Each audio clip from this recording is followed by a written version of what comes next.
nobody inside the paddock saw it coming. For years, the elite circle of MotoGP was considered an untouchable fortress, a world where production bike legends went to see their careers fade into obscurity. But a shadow has emerged from the east that has the entire grid looking over their shoulders. He is the man they call the Toprak, a rider who defies the laws of physics and refuses to respect the established hierarchy. As the 2025 season reaches its boiling point, the rumors have turned into a staggering reality. Toprak Razgatlıoğlu isn't just coming to MotoGP, he is coming to hunt down the kings of the sport. With a secret weapon hidden inside the Yamaha garage and a target painted directly on the backs of Marc Marquez and Fabio Quartararo, the world of Grand Prix racing is about to be set on fire. This is no longer a rumor, this is an invasion.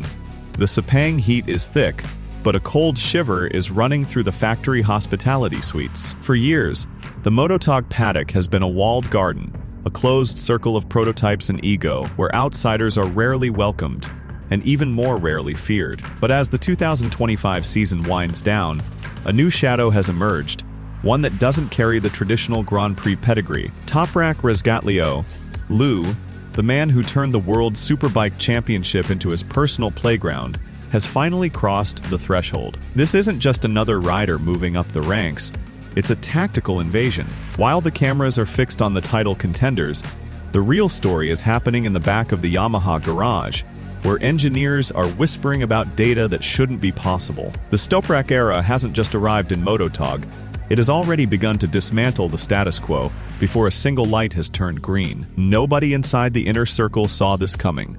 Yet this specific moment is about to shift the entire gravity of the 2025 narrative. To understand the tension, you have to understand the sacrifice. Toprak didn't just walk away from BMW. He walked away from a kingdom. After clinching the 2025 Superbike title in dominant fashion, his mentor Kenan Sofuoglu made a series of phone calls that sent shockwaves through the industry. The decision to jump to the Prima Pramac Yamaha project for 2026 was framed as a gamble, but to those who know Toprak, it's a calculated strike. The transition from the production-based Pirelli tires to the razor-thin limit of the Michelin prototypes is often a career killer for superbike legends. We've seen greats fall before this Michelin wall, unable to find the feel for the front end at 200 miles per hour. Yet, as Toprak prepares his assault, the rumors from the private tests suggest he isn't struggling with the transition. He's redefining it. He isn't coming to MotoGP to learn. He is coming to prove that the elite prototype riders have been playing it too safe for far too long. Behind the heavy steel doors of the Yamaha garage, a mechanical betrayal is taking place. For decades, Yamaha has been the lone holdout, the final guardian of the inline-4 engine philosophy. But as the 2025 season progressed, it became clear that the M1 was a knife at a gunfight. Now, reports have surfaced of a VAZ Revolution, a secret engine project designed specifically to lure Toprak into the fold. This isn't just an upgrade, it's a total philosophical shift for the Japanese giant. Insiders claim that the characteristics of this new VC power plant are a mirror image of Toprak's violent, aggressive riding style. While the traditional M1 required finesse and high corner speed, this new beast demands late braking and point-and-shoot acceleration. The technical tension is palpable. Yamaha isn't just building a new bike, they are building a weapon specifically tailored to one man's hands. The message to the paddock is clear. The underdog is finally being given the biggest teeth in the yard. In the middle of this storm sits Fabio Quartararo. El Diablo has been the face of Yamaha through their darkest years, dragging a subpar machine to results it never deserved. He has long demanded a teammate who could push him, but he may have gotten more than he bargained for. The psychological warfare has already started in the media. Kenan Sofuoglu's public proclamations that Toprak is coming to be the #1 Yamaha rider have created an icy atmosphere between the two sides of the garage. For Fabio, Toprak represents the ultimate threat, a rider who could potentially do more with the same equipment. The internal data from the first secret shakedowns has reportedly left the French champion's side of the box in a state of quiet reflection. If a rookie can match the sector times of a former world champion on day one, The hierarchy of the team is effectively dead. The battle for the soul of Yamaha has begun, and the first casualty may be the peace of mind of its golden boy. Toprak isn't interested in the mid-pack, and he isn't interested in being the best rookie. He has already set his sights on the two biggest names in the sport, Marc Marquez and Fabio Quartararo. To the American audience, this is the ultimate heel move, the newcomer calling out the kings.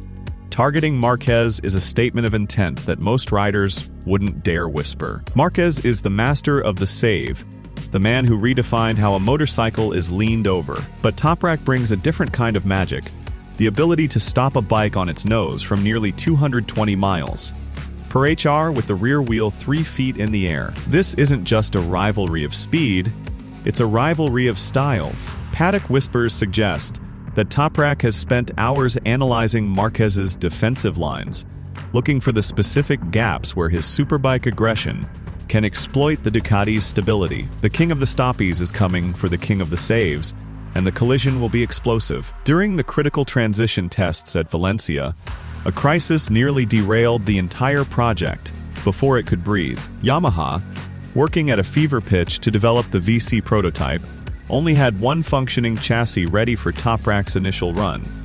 This meant that every single lap was a high-stakes tightrope walk. A single low-side crash, a momentary lapse in concentration, or a mechanical failure would have destroyed months of secret R&D and ended the test instantly. The pressure on Toprak was immense.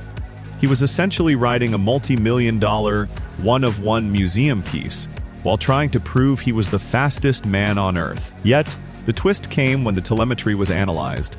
Despite the no-crash order from the Japanese engineers, Toprak was found to be pushing the front end harder than any rider in Yamaha's history. He wasn't riding with caution. He was riding with a level of confidence that bordered on arrogance. He didn't just survive the test, he dominated the data. Despite the initial hype, the reality of the Michelin tires remains the biggest silent killer in the paddock. In World Superbikes, Toprak thrived on the feel of the Pirelli rubber tires that give plenty of warning before they let go. MotoTOG's Michelins are different. They are high-performance scalpels that offer zero feedback until you are already on the ground.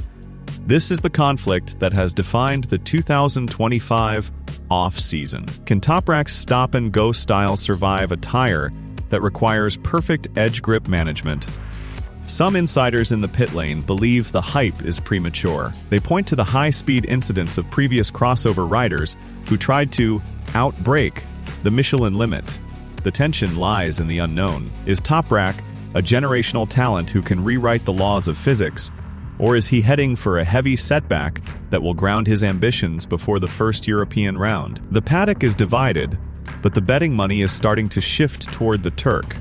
The shockwaves have finally reached Borgo Panigale. Ducati, the current masters of the MotoGP universe, have watched Toprak's arrival with growing concern. Gigi Dall'Igna, the mastermind behind the Desmos Odyssey, is famously obsessive about telemetry, and he has reportedly been keeping a very close eye on the Yamaha-verse development. The fear isn't just about Toprak's raw pace.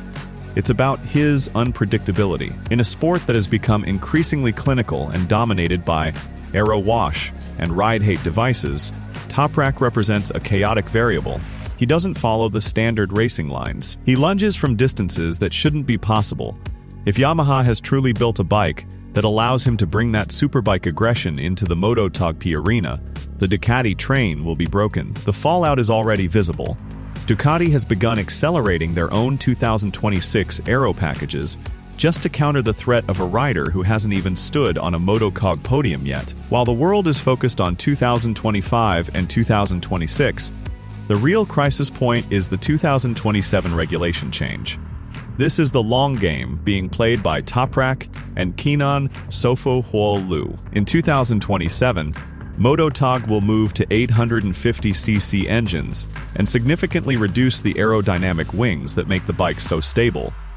This reset plays perfectly into Toprak's hands. He is a rider who excels when the bike is moving, sliding, and unstable. While the current crop of MotoGP stars has grown up relying on electronics and downforce, Toprak has spent his life wrestling 1000cc production bikes that want to kick him off. The rising climax of this story isn't just a race win, In 2026, it is the total takeover of the sport when the aids are stripped away. The paddock realizes that if Toprak is this fast now, he will be untouchable once the bikes become harder to ride. He isn't just the future of Yamaha, he is the nightmare scenario for every other manufacturer on the grid. As the lights go out for the first time in the 2026 season, the narrative of MotoTOG will have been irrevocably altered. The image of the Turkish flag waving over a MotoTOG grid is no longer a dream.